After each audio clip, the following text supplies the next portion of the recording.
पाकिस्तान की नाक में दम करने वाला छोटू नाम का एक बड़ा डाकू था। दुश्मनी में गांव के कुछ लोगों ने उसकी ज़मीन पर कब्जा कर लेते हैं और चोरी के झूठे इल्ज़ाम में उसे जेल भिजवा देते हैं। छोटू गैंग बदमाशों का एक गिरोह है जो 2002 में ये लूटपाट का काम करता था। इसका सरगना गुलाम रसूल उर्फ छोटू था। धीरे धीरे वो इतना बड़ा हो गया कि उसे काबू करने के लिए पाकिस्तान की आर्मी को आगे आना पड़ा। 3000 जवानों ने 21 दिनों तक ऑपरेशन चलाया, तब कहीं जाकर उसे पकड़ा जा सका। छोटू के पास ऐसे ऐसे हथियार थे जो हेलीकॉप्टर के साथ टैंकों को भी उड़ाने में सक्षम थे। तक कहानी बहुत दिलचस्प है। आइए इतिहास के आईने में झांकने की कोशिश करते हैं। और हाँ, चैनल को सब्सक्राइब ज़रूर कर लेना। आदाब, नमस्कार। तो कैसे हैं आप लोग? उम्मीद है आप सब ठीक ठाक होंगे, खुश होंगे। तो चलिए आज की कहानी शुरू करते हैं। बात कर रहे हैं 1985 की। पाकिस्तान के पंजाब में एक जगह है काशमोर। काशमोर में एक किसान का परिवार रहा करता था। उसके पास करीब 12 एकड़ ज़मीन थी। वो खेती किसानी किया करते थे। जीवन अच्छे से गुजर रहा था। इस किसान के 3 बेटे थे। उनमें से एक बेटे का नाम गुलाम रसूल है। 1998 में गुलाम रसूल की उम्र लगभग 13 साल की थी। एक रोज़ पुलिस गांव में आती है और गुलाम रसूल के बड़े भाई को पकड़कर ले जाती है। बड़े भाई के जेल जाने के बाद गुलाम रसूल के वालिद और भाइयों को डर लगने लगा था कि पुलिस उन्हें भी अंदर कर देगी। पकड़े जाने के डर से अपना घर छोड़कर भाग जाते हैं। पुलिस से बचने के लिए दर दर भटकने पर मजबूर हो जाते हैं। 13 साल की उम्र में गुलाम रसूल अपने पिता के साथ गांव छोड़ देता है और फिर एक ढाबे में काम करने लगता है। कुछ वक्त के बाद गुलाम रसूल के गांव वालों को पता चल जाता है कि गुलाम रसूल ढाबे पर काम करता है। गांव के कुछ लोगों ने साजिश की, पुलिस को पैसे दिए और गुलाम रसूल की खबर पुलिस को दी और साथ में ये भी बताते हैं कि इसने कई चोरियां की है। उस चोरी में उसका नाम आता है जिसमें उसके बड़े भाई का हाथ था। अभी 13 साल की उम्र थी, छोटा बच्चा था, लेकिन वहाँ की पुलिस भी भ्रष्टाचारी थी। जैसे अपनी वहाँ के रिश्वतखोर हैं बहुत सारे और बहुत अच्छे लोग भी हैं, वैसे वहाँ की भी पुलिस है।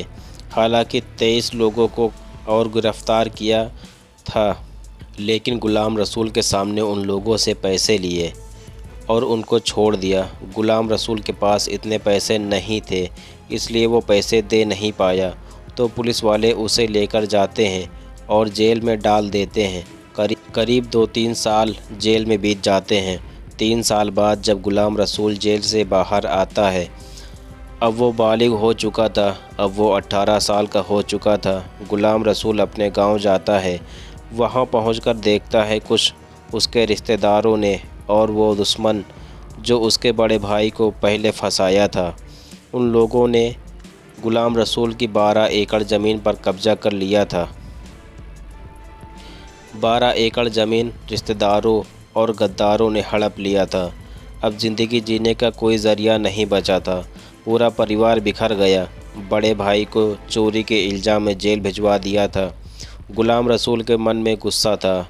अब वो बदला लेने की सोच रहा था, पर कैसे बदला ले?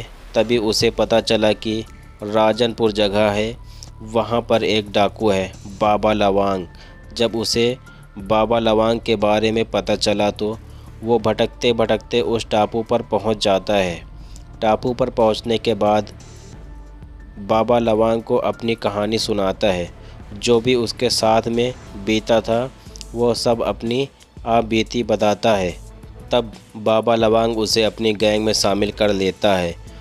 उस गैंग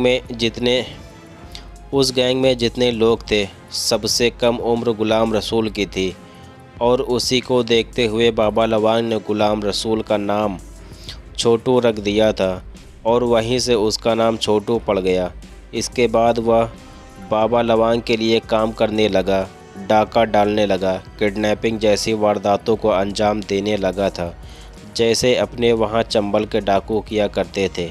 और जब जब पुलिस से मुठभेड़ हुई तो पुलिस वाले भी मारे जाते और छोटू के गैंग के लोग भी मारे जाते थे।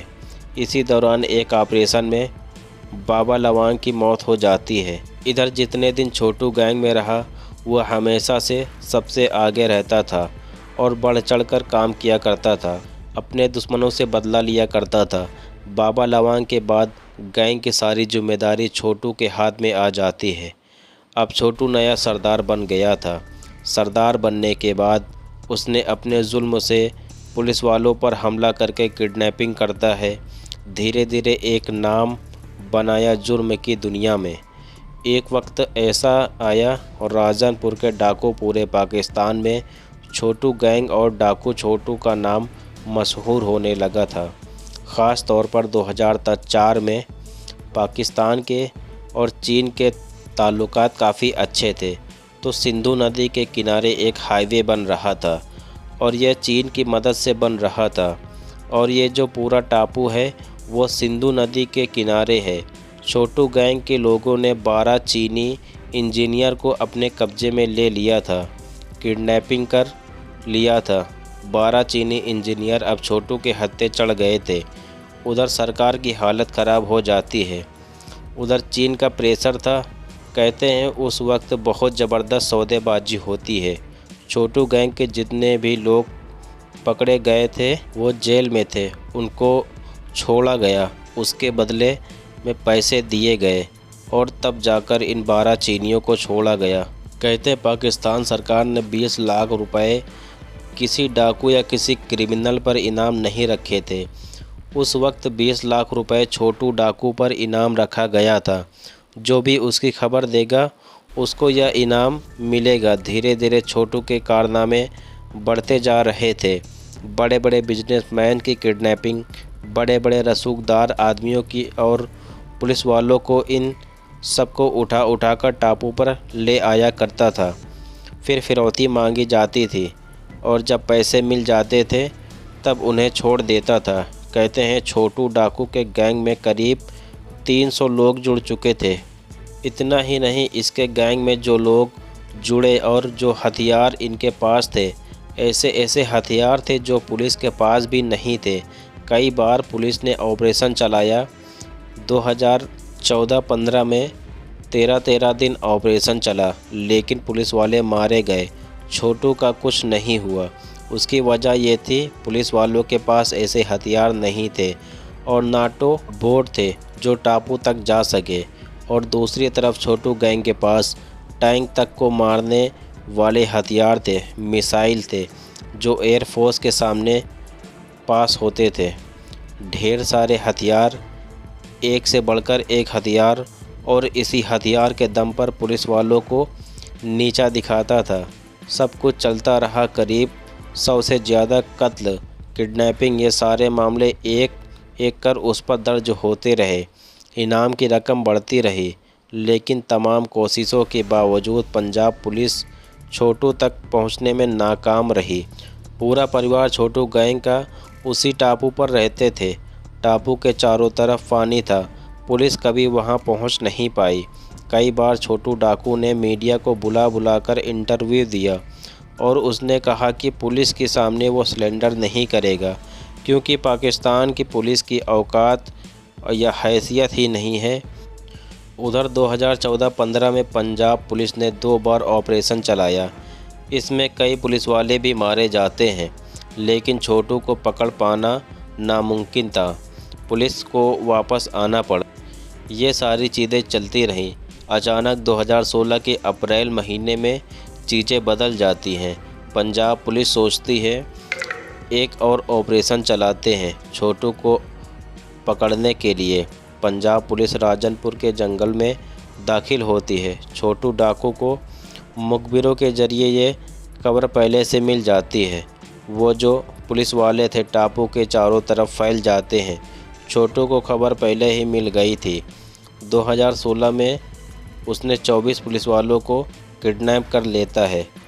अपनी मांग में उसने अपने गैंग के लोगों को जो अलग अलग जेल में बंद थे उनको छोड़ देने की बात कहता, और उसने 24 पुलिस वालों में से 6 पुलिसकर्मियों को मार भी दिया था। ये बात जब अखबारों के ज़रिए लोगों को पता चली तो पूरे पाकिस्तान में हड़कंप मच जाता है। उधर उन 24 पुलिस वालों के परिवार के लोग जो थे उनका गुस्सा बढ़ता जा रहा था। सड़कों पर प्रदर्शन शुरू हो गया था। लोग तरह तरह की बातें करने लगे थे। एक डाकू को तो पकड़ नहीं पा रहे हैं, हिंदुस्तान से लड़ने की बात करते हैं। अब बात नाक पर आ गई थी। पूरे पाकिस्तान की मीडिया में उस वक्त बवाल मचा हुआ था। तो उस वक्त पाकिस्तान के प्राइम मिनिस्टर नवाज़ शरीफ थे। तत्कालीन पीएम नवाज़ शरीफ ने छोटू डाकू को पकड़ने के लिए, सरेंडर कराने के लिए, उन 24 पुलिस वालों को वापस लाने के लिए एक सैनिक अभियान को मंजूरी दे दी। इस ऑपरेशन का नाम दिया गया था ज़रबे आहान। इस ऑपरेशन में 1500 से 2000 आर्मी के लोग थे, करीब 300 के आसपास रेंजर थे और 1600 पाकिस्तान की पुलिस के लोग थे। अब छोटू को पकड़ने के लिए ऑपरेशन अप्रैल महीने के शुरू में किया जाता है। टापू के ऊपर आर्मी के हेलीकॉप्टर से हमला किया जाता है। कुछ लोग टापू पर जाने की कोशिश करते हैं। पुलिस बार बार अनाउंस कर रही थी कि गुलाम रसूल उर्फ छोटू अपने सारे साथियों के साथ सरेंडर कर दो, नहीं तो सारे मारे जाओगे। 20 दिन तक लड़ाई चलती रही, कहीं कुछ नहीं हुआ। 21वें दिन छोटू ने पुलिसकर्मियों की रिहाई के बदले उसने सुरक्षित बाहर निकलने की शर्त रखी। शर्त में ये कहा कि उसके कुछ साथियों के साथ उसे दुबई जाने की इजाज़त दे दो तो 24 पुलिस वालों को छोड़ देंगे। पाकिस्तानी आर्मी ने यह शर्त मानने से इनकार कर दिया। 24 अप्रैल 2016 को सेना ने आखिरी चेतावनी दी और कहा कि हम आसमान से बम बरसाएंगे, सामने से भी मारेंगे, फिर लड़ाई में जो भी हो। तभी गैंग के कुछ लोगों ने छोटू को समझाया तो छोटू ने कहा कि मैं पाकिस्तान की पुलिस के सामने सरेंडर नहीं करूंगा, लेकिन सेना का मैं सम्मान करता हूं, तो मैं आर्मी के सामने सरेंडर करूंगा। फिर वह 24 अप्रैल 2016 को अपने 70 साथियों के साथ हथियार डाल देता है, यानी सरेंडर कर देता है।